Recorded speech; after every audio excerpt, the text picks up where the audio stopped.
Hello everyone, today we're going to take a look at this clock, which I assume is from 1950, something like that. The thing is, this clock was made in New Zealand. So the dial is a German movement, but it is manufactured and assembled in New Zealand. So I'm quite curious about what might be in this. So yeah, let's discover together. So the front is basically very typical. The kind of like material used on the front here is very special. And the shape is also very unusual, but I kind of like it. It's a bit different from like all the porcelain and stuff that we see here. So there should be 4 screws. There's only 3 left. It looks like 1 broke off over here.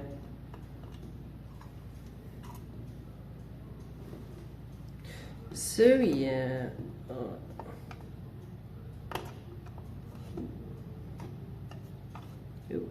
It's a bit.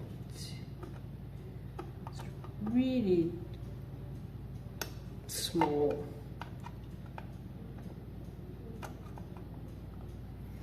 Like really narrow on the screws.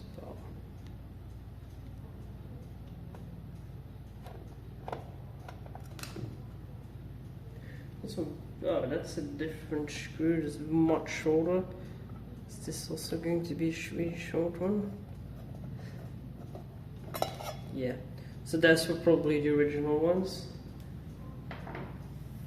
So now, this cover should come off. Oh yeah. So this is, yeah, they call it German quality movement. I personally wouldn't call it quality, but it's not too bad. I don't see any signs of wear. Probably just needs some maintenance, and that's going to be I'll test it before mainspring was fully wound. Like I already knew that before opening. It's kind of interesting that they riveted it. You kind of sometimes see that on alarm clocks as well. And also, instead of just having like the little cutout, like a half a circle cutout at the back, they used basically like kind of like a screw, and then you can see they kind of used like a gear here and then like a quarter of a gear to have the adjustment, which was set in the middle. So we're going to keep it like that. Now disassembly. Let's see. All right, let's grab some pliers for that.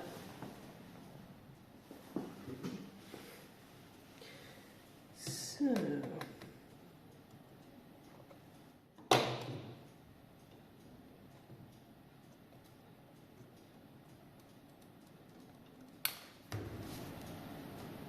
we've got, this probably was, I don't know, does this come out of this clip? Oh, let's keep it anyways. You never know. And now, going to get another plier so I can remove this without scratching it.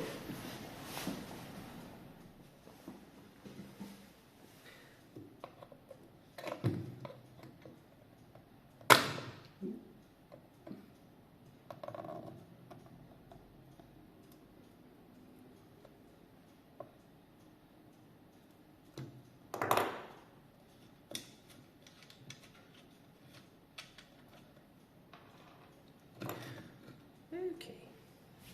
Oh, that's interesting. Oh, I see where the conical pin came from. It came from down in there. So if I remove the 2 other ones, the whole thing should come off on this plate. Oh, they were pretty loose. Okay.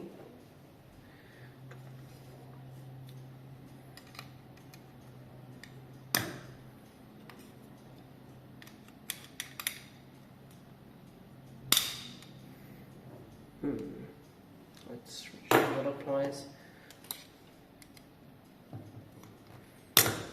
Come on. Maybe I can push it through.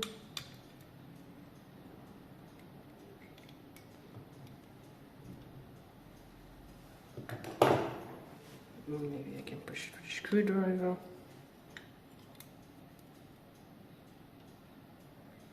No.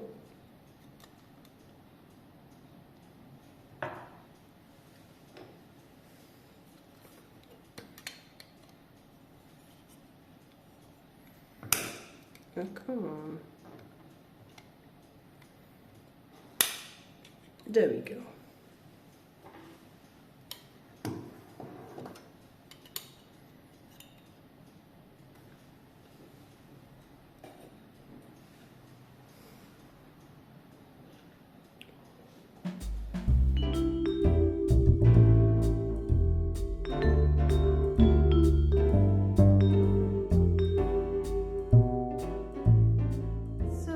As you can see, the movement's running great. It has been running great for like about a week now, because this is a week movement, not a day movement.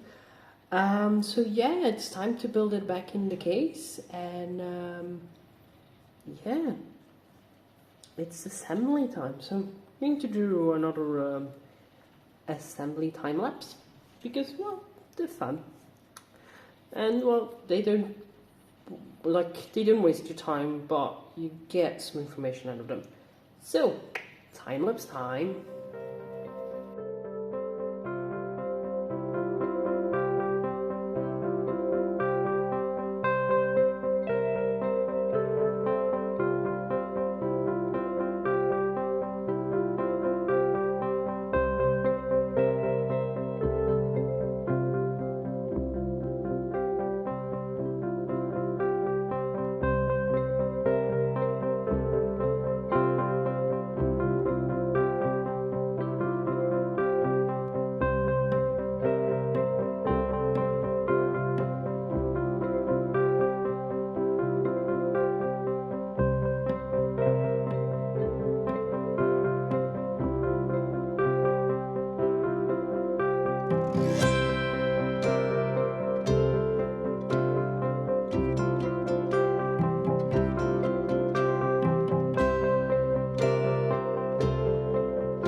Well, put it back together. You saw me fiddle around with the screws a bit at the end.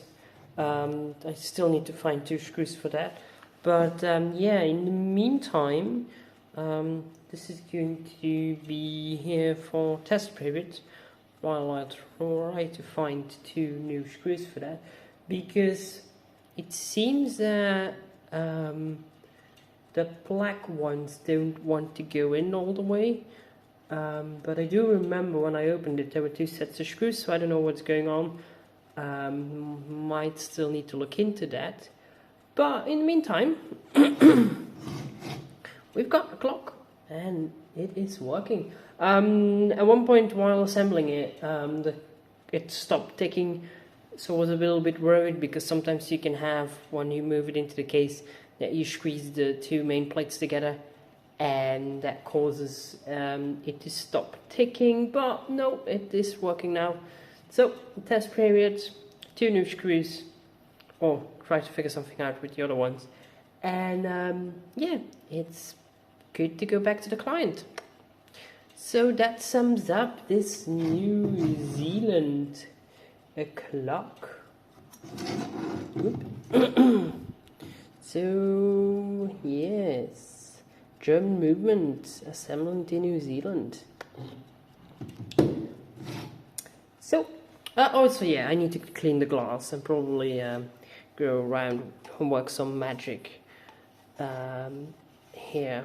But for the rest, it's good to go. So, thanks for watching. Bye bye, everyone. Hope to see you in the next one.